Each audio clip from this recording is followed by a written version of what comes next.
Justin Filip is running for 4th Congressional District as the Pacific Green Party candidate. We appreciate having you up here. Give us an idea of why you chose to enter this race.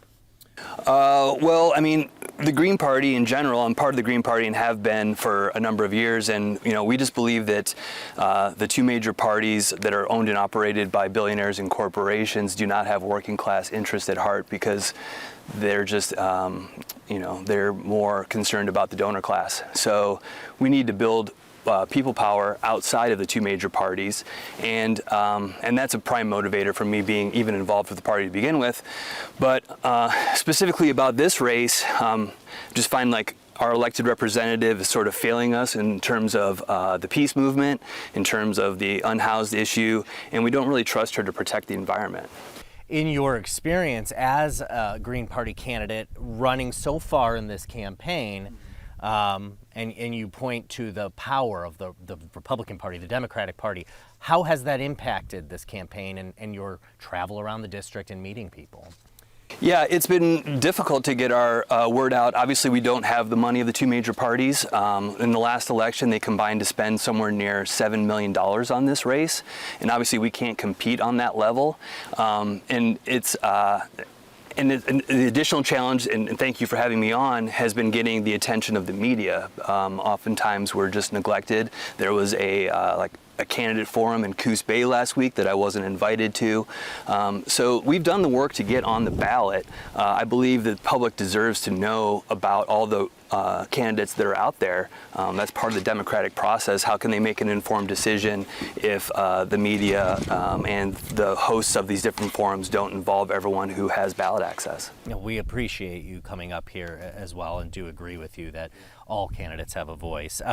You've been active in supporting Palestinians and critical of the United States' support of Israel. What would you like to see as the role of the U.S. in the Middle East? I think historically, Western powers, the British government and the United States government, have been imperialistic powers in the Middle East. We use Israel in effect as a proxy. This idea that Israel is controlling the United States, I think it's sort of the other way around. There are interests in the Middle East. Joe Biden, I think, when he was a senator, said that if Israel didn't exist, the United States would have to create an Israel. Right now we are helping Israel steal basically indigenous land from the Palestinians. Obviously in the West Bank, we see they're taking land, stealing land there. Now they've expanded the conflict into Lebanon. Our role is to get out. Our role is to stop sending bombs. We've sent 50,000 tons of bombs since October to Israel to kill women and children, and that really needs to stop. I think we've spent nearly $18 billion on this conflict in the last year. So that's money that could be brought home here to our the United States and the 4th Congressional District to invest in people and communities. How about Ukraine? Do you support America's military support for Ukraine against Russia? I do not. I view that conflict as another proxy war. I believe, unfortunately, the Ukrainian people are caught in between two imperialist powers in Russia and the United States, fighting for the resources in Ukraine. We've had our Secretary of Defense say that they want to weaken Russia. So I question whether the goal is really to protect Ukrainians, or is it to expand United States and NATO interests in that region. Inflation, you mentioned bringing maybe taking some of the money we're sending overseas, bringing it back home. Let's talk about the economy. Inflation has come down, but it's still causing challenges for working families. How would you address the economy? Yeah, first of all, I would say don't believe all the rhetoric coming out of the Biden administration as far as inflation coming down. The cost of goods, everyday Americans know that the cost of goods are continuing to rise, and it's making it harder and harder to get by.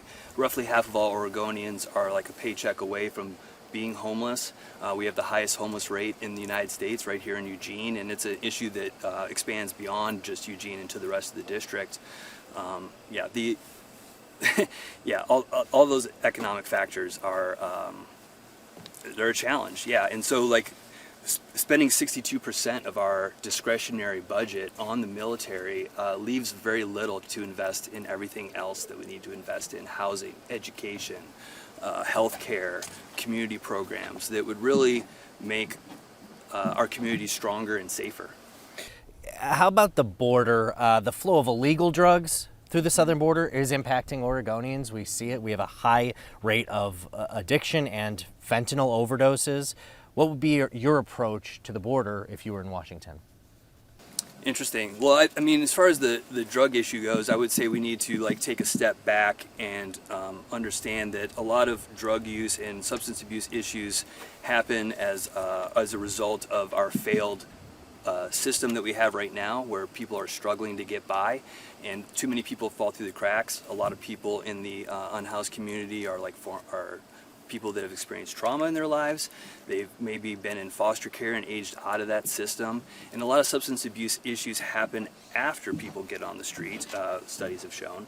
So I think just creating a stronger society and with more safety nets where people aren't falling through the cracks would reduce the need or the demand for the drugs.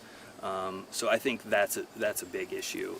But they want to turn the border into this thing. I'm not going to demonize immigrants. I think everyone deserves a opportunity to pursue a better life for them and their families, and I'm not going to begrudge anyone who is trying to do that.